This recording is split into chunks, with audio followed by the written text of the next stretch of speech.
The Larry O'Connor Show podcast. A lot of people are looking at what's happening to these Democrat-run cities, and they're disgusted. They see what's going on, and they can't believe this is taking place in our country. I can't believe it either. Right now, we go to MrAndyNgo. He is editor-at-large for the Post-Millennial, and he has been covering the Antifa movement, the Black Bloc movement, and the violent protests in Portland, Oregon that, frankly, MrAndyNgo, predate not only the George Floyd incident in Minneapolis, but correct me if I'm wrong, the violence that you've been recording and writing on and reporting on courageously in Portland, Oregon, it predates the Trump administration, does it not? It's an ideology that goes back decades, yes. It has its roots in communism and the interwar years in Germany. But the actual incidents, though, the actual protests, and I remember seeing your reporting on things going on in Portland and with the police department and protests and destruction and looting, specifically in Portland, during the Obama administration, unless I'm misremembering. Well, at that time, what was happening, I mean, before Trump came in, you can look at various Occupy movements. That was a precursor. It was built from the foundations of a very similar ideology of people who do not believe in the legitimacy of the United States and therefore want to establish their own. At that time, they called them occupations. Now they're using terms of autonomous zones. But it's these are anarchist zones, no-go areas for police. No-go areas for outsiders, areas where they believe that they can operate independent of the state. As absurd as that sounds, we have had Democrat after Democrat leaders going back many years tolerating and allowing these lawless zones to go on for weeks and sometimes months, and they devolve into violence all the time and frequently death. Yeah, the good old Occupy movement. I'd almost forgotten about that, but yes, obviously the dots connect directly to that. And there was a murder in Portland that was wrapped around these protests, and I want you to tell us a little bit about what we know now. First of all, I keep seeing news reports of the victim of this murder described as a right-wing extremist or part of a right-wing or white nationalist organization. I think it's called Patriot Prayers. Is that the name of the organization? Is that an extremist group? I don't think so. I've been reporting on them for many years now. They seem to be made up. It's a pretty typical conservative pro-Trump movement group. Yes, they're Christian. And in the eyes of the far left Portland media, who then frame it from the national media, that is enough for them to be branded far-right extremists. But as somebody myself who's been smeared in the similar ways by those same journalists, I don't think that there's merit to that. And I never interacted or saw the man who is deceased, who was murdered. But by all accounts, he was a regular Trump supporter who was a patriotic American who wanted to support Trump's 2020 campaign through a peaceful caravan, and he was killed by an alleged Antifa shooter. The person who is being investigated for that homicide, his name is Michael Rhino. And his social media posts are pretty extensive. And in one of them, he identifies, quote, "I am 100% Antifa." And it echoes the language in the manifesto that was left behind by the Antifa Tacoma ICE firebomber from last year, who also wrote, "I am Antifa," before he carried out his attack on that facility in Washington State. And you mentioned the Trump caravan. This is something that happened over the weekend. This was independent of the Trump campaign. The Trump campaign didn't have anything to do with it, as far as I know. You tell me otherwise, please, MrAndyNgo. But these were supporters of the president who decided that all they did was they drove through downtown Portland with Trump banners and Trump flags. Was this something that they had gotten a permit for? Was this like any sort of official gathering, or was it just sort of like a meetup? As far as I know, it was a grassroots organized meetup that was organized, I believe, through Facebook, just by a local person. And to set the context, it was organized partially in response to nearly 100 days of antifa and far-left violence that's been happening in Portland. A riot was declared several hours ago, overnight, by the way. By the way, can I interrupt you for a second? That's something like the Portland police have declared a riot something like 20 times in the last couple of months, haven't they? Or am I undercounting that? Yes, and the threshold for what's a riot for them is very high.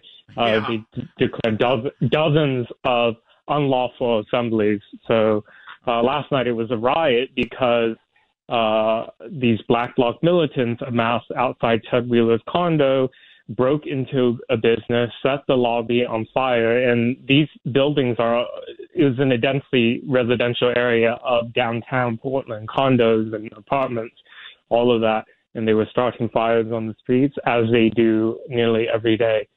So this caravan was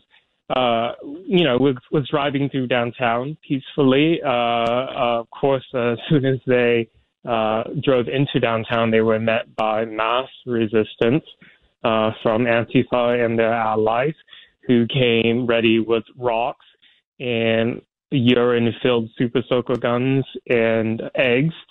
And in response, the people driving the caravan were spraying the people in the streets with pepper spray. So it was a clash. And then shortly after, terribly, the victim was shot dead. And you had video. I don't know if you had captured it, and I'm sure you will give credit where it's due, but I saw it on your Twitter feed, which is a very important Twitter feed that you all must be following. It's MrAndyNgo, MR for Mr. and No is spelled NGO. There was video shortly after this person was gunned down in cold blood on the streets of Portland that Black Lives Matter activists or protest. I shouldn't assign what organization, as you should, but the speaker got up and said, "We're not sad that a fascist was killed tonight." I'm paraphrasing. They were celebrating it. Yes, that's probably one of the most disturbing things to come out of this in response to the homicide.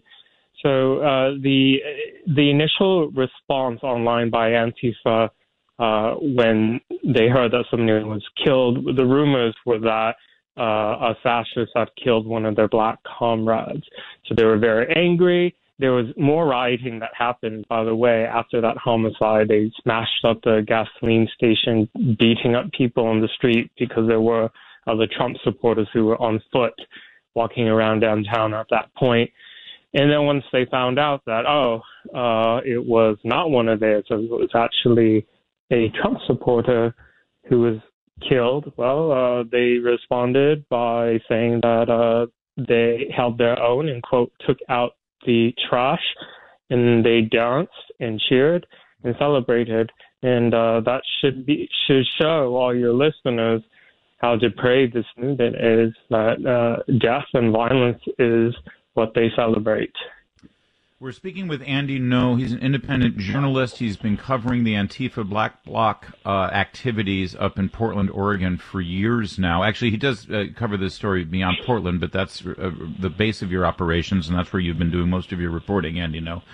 And now that this has entered the realm of presidential politics, I wonder if you could sort of give me your observations on the conflict now. First of all, there's a sudden call for national leaders to say something. There was nothing, literally nothing said about violence or about the victims of the violence during the 4 days of the Democratic National Convention. But now you're seeing Joe Biden make some comments. But as he said yesterday, this is all on Donald Trump, that this is Donald Trump's America.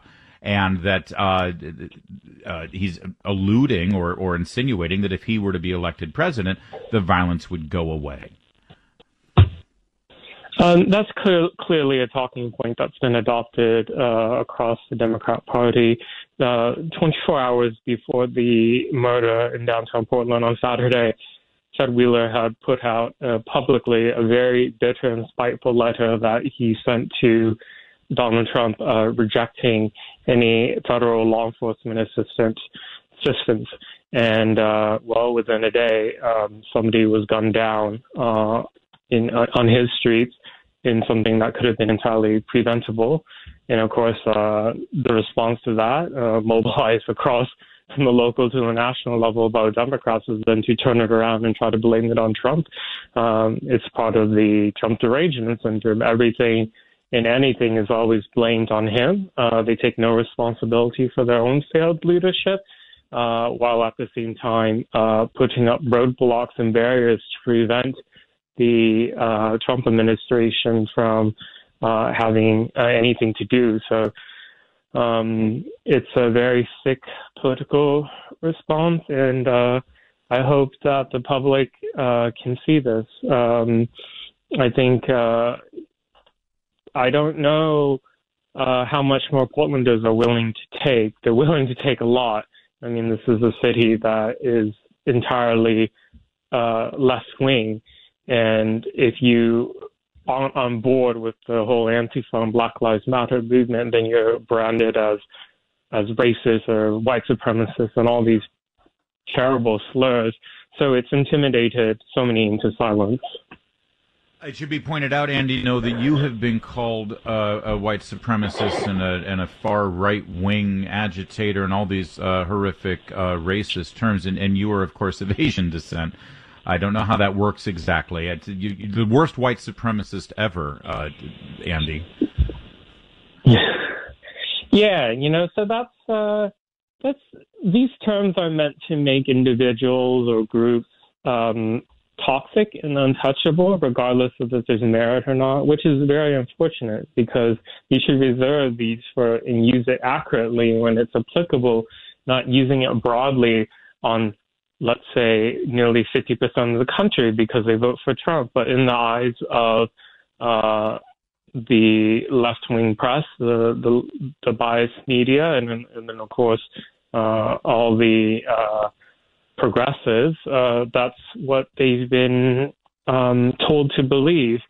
So I think the violence we're seeing now, months ahead of the election, is a precursor for what's going to happen in November and after. And anytime there's a police-involved shooting of a black person, we're seeing, like in Kenosha, like the circumstances doesn't even matter. It's just you have shooting, and then the response is to riot and to destroy lives and to kill. Andy, we're almost out of time, but my last question here, coming back to the idea of presidential politics, or at least the role of the federal government in this mayhem that we're seeing in Portland and again in Kenosha, Wisconsin, in New York on a regular basis, Chicago. There was a large gathering in Los Angeles last night after an officer-involved shooting. What is the current disposition now with regard to the mayor, Ted Wheeler of Portland, and the governor, and potential federal assistance? I mean, how many times does the police department in Portland have to identify riot activity in the city of Portland before the governor calls in the National Guard? And also, if you could elaborate on a story that I saw, that local sheriff's offices are refusing to go to Portland to lend support because of the current rules of engagement there. Is that true as well? And what's going to happen? How will the governor eventually stop this violence? Yes, the governor unveiled a so-called plan to stop the violence by surging assistance from nearby county sheriff's office. And embarrassingly, she did not consult with the sheriffs there, and they sent out in two neighboring counties around Portland, put out statements yesterday that they were not consulted, and their response to the plan is that they're not going to be sending in their deputies. The Clackamas County sheriff actually put out a very stinging letter stating the obvious, that He's not going to be putting his deputies at risk of injury in Portland, at risk of prosecution. And quite frankly, there's really no point in expending those limited resources in a city that has already made it clear that they're not going to prosecute a whole list of crimes, including felony riot, resisting arrest, and even sometimes possibly assaulting an officer. So they made the right decision, in my opinion. And so this goes back to the failed leadership from Ted Wheeler and now, and for a long time as well, Governor Kate Brown. And, of course, the president sent federal officers in to protect the federal building and federal personnel there. He was blamed for inciting the violence. It's funny how the violence continues even after those federal officers left, But he was blamed for inciting the situation, inflaming it. They reached some level of agreement where the city would protect that building. So there are no federal officers there. But things have gotten worse, Andy. So will the governor call in the National Guard? Will the governor or the mayor accept any federal assistance? There still are federal officers here. The attacks, since the large number of officers have gone away, have diversified in that they're attacking other facilities. But occasionally several times a week, they'll go and attack the ICE facility in Portland, and that is still being protected by DHS. So they're still there, and just in a much more less visible presence. I think, from the beginning, the positions from the governor and the mayor is that they refuse to cooperate with Trump. They use the hashtag resistance as a sort of political philosophy. So they painted them into a corner. Of course, these individuals are not going to be suffering the consequences economically or safety-wise. It's going to be the citizens, law-abiding citizens of the state. We got to leave it there. AndyNgo, his groundbreaking investigative journalism on the streets of Portland covering Antifa will also be included in a brand new book called Unmasked. It's now available for pre-order, and I suggest you get that because you'll want to have your hands on it. AndyNgo, stay safe out there, and thank you for joining us.